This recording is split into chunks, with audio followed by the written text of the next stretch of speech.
Vanakkam. Welcome to this video on biomechanics. We have been discussing about skeletal muscles.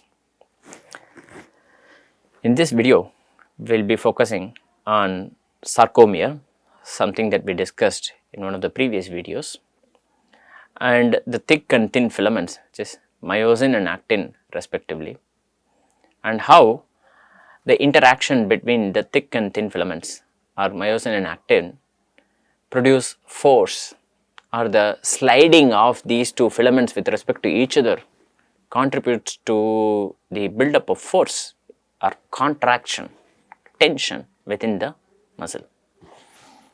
So, let us get started. We saw this in one of the previous videos that there are these thick filaments, which is myosin, and then the thin filaments, which is actin, and the consecutive Z discs where this actin and myosin are suspended are called Z discs, right, or the distance or the set of all components that you find between two Z discs together put together is called as a sarcomere. This is the smallest functional unit of a muscle, right. So, how does this produce force? That is of interest for us, right. So, let us zoom in further. So, initially you have this myofibril, which I zoom in, I am finding this thick lines followed by thin lines. So, giving this striped appearance, right. We saw this characteristic, a unique characteristic of the striated muscles, a unique characteristic of the striated muscles. I zoom in and I find these thick filaments, which are myosin, and the thin filaments, which are actin. The thick filaments are attached to Z disc through titin, the thin filaments are directly attached to the Z disc. Okay. I want to zoom in further and understand how this works. Let us zoom in further. If I zoom in further, what I find is that this is the thick filament showing only two heads. There is one head here and there is one head here. Only two heads I am showing.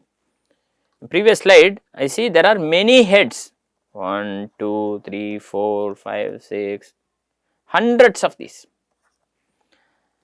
For convenience, in this slide, I have only two heads that I am drawing, so that we can discuss without cluttering the slide, okay. But there are many more such heads that are not shown in this picture, only two heads are shown.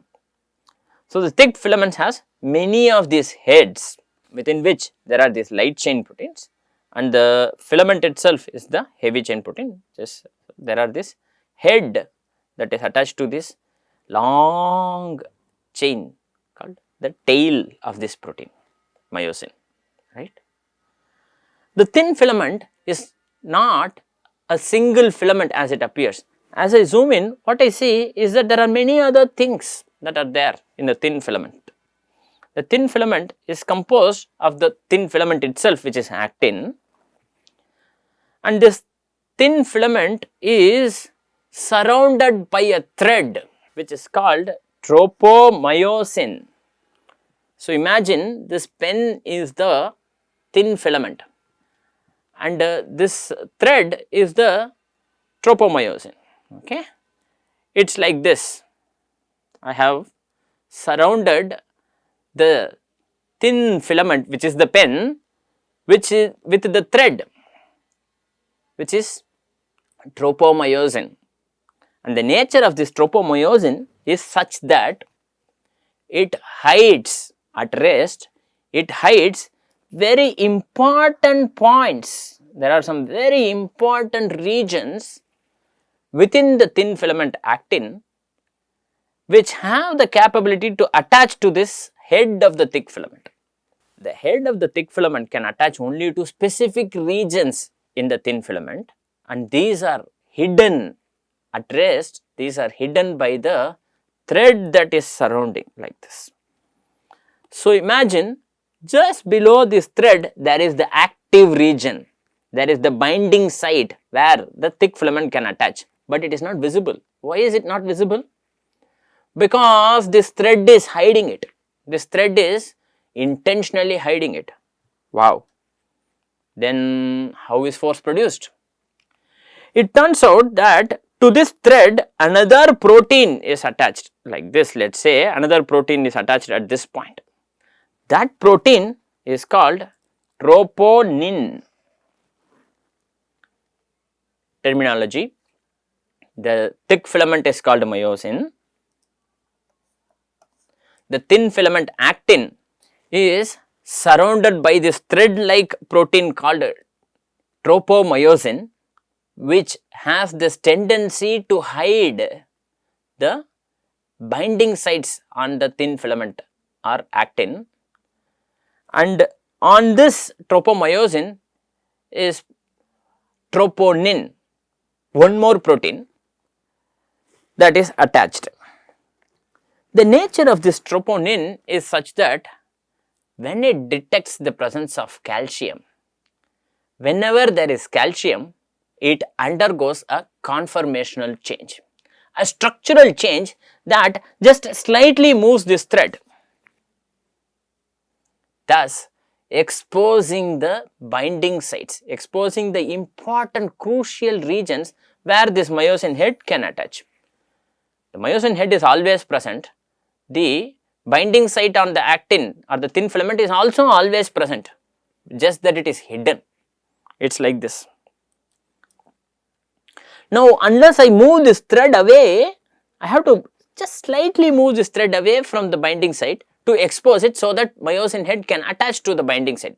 Note that myosin head cannot attach anywhere on the actin site. It cannot attach anywhere on the actin filament. It can attach only to specific regions. So, this region where it can attach is called as the active region or the binding site on actin, which is hidden by this rope like or thread like tropomyosin protein, which is moved by another protein called troponin. And why will troponin move it?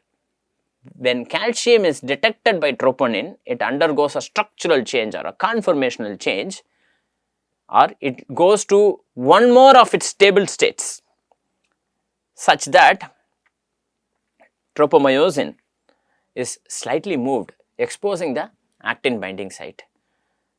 Thus, the myosin head can attach to that binding site. Very crucial to understand this part of this lecture.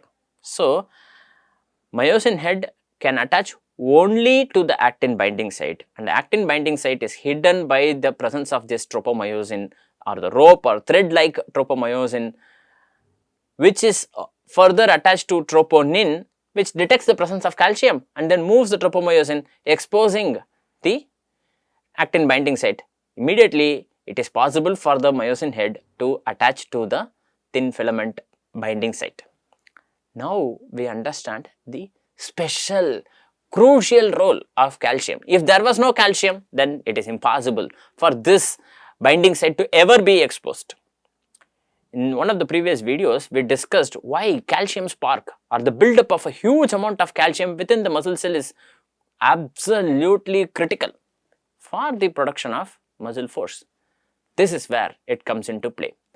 That calcium buildup that you see, that we discussed in the previous video, is what leads to the movement of troponin or the structural change of troponin, conformational change in troponin, thus slightly moving the tropomyosin, exposing the actin binding site, such that the myosin head can attach to the actin binding site.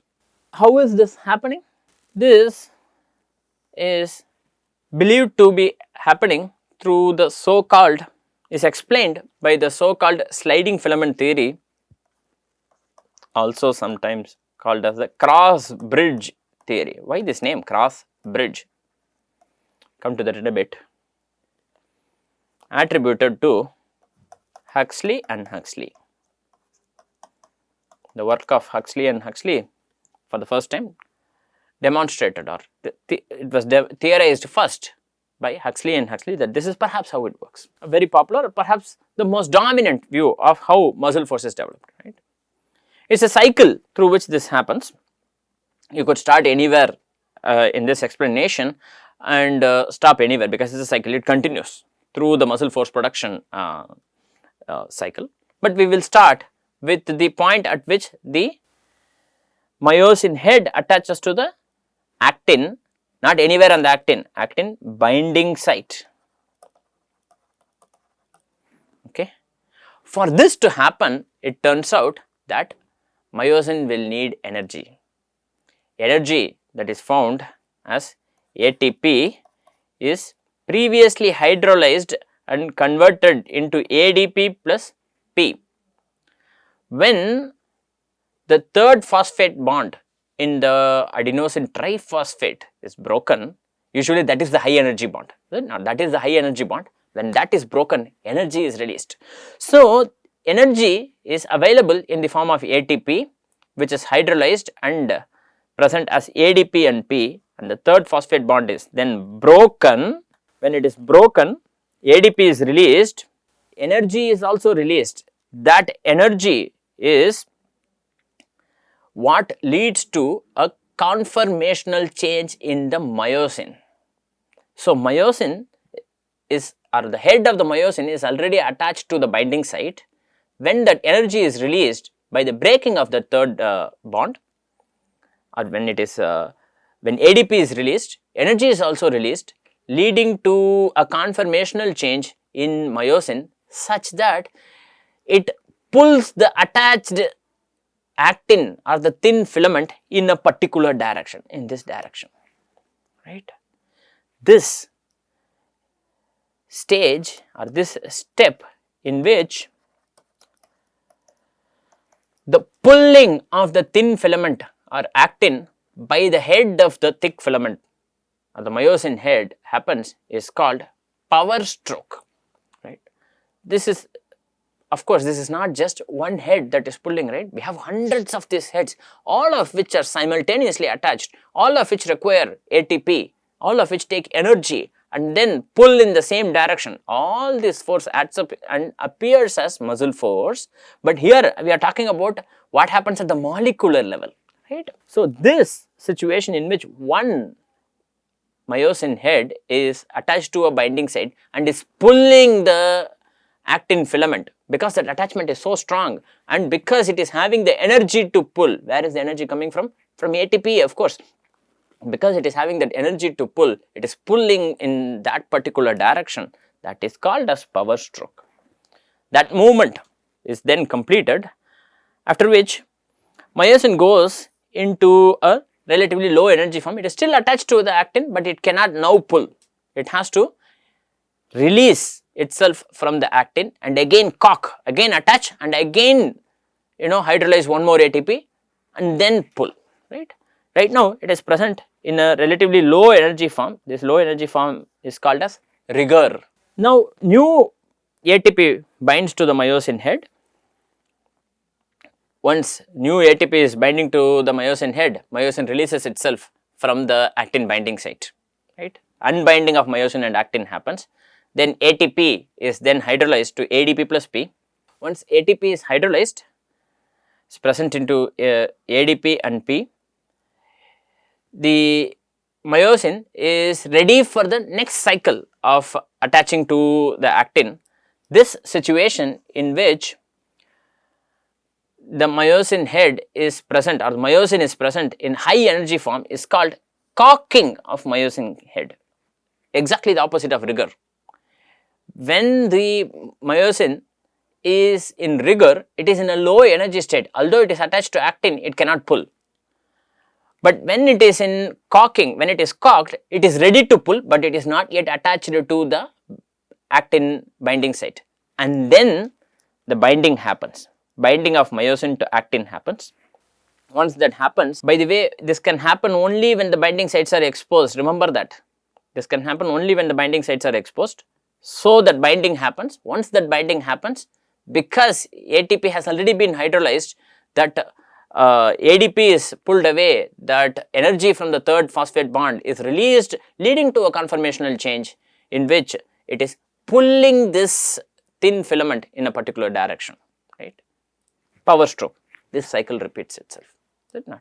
This is how sarcomere or one actin binding with myosin, or one actin myosin bridge produces a small, a minuscule and extremely small amount of force, right.